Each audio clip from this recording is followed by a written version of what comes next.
tetezamita sady filoham-panjakana ary filoha faratapin'ny maro-boninahim-pirenena. Notolorana ny maro-boninahitra officier de l'ordre national teto amin'ny trano fonenany eto Ambodiafotsy ilalao Randriamapionina Florence Clémence. Tamin'ny alalan'ny fitondrana tetezamita no nanoloran'ny minisitra Manantsoa Victor izay maro-boninahitra izay.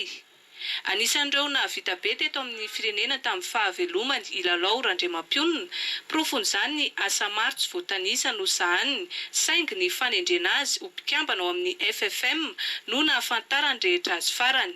Indrindra mba amin'ny zavatra rehetra vitany dia hosoa ho an'ny Madagasikara. Teo amin'ny fa-7 taona ny lalao Randriamapionina izao ny ndaosy ny fahafatesana izao.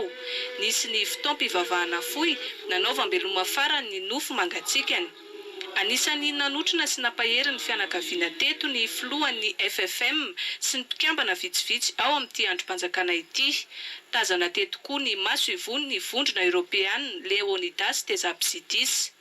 Taorin'izay dia nentina nalevina teny amin'ny fasandrazana eny Ambotrakely Ambohidrano Atsinanana ny nofo mangatsiaka ny lalao Randriamapionina.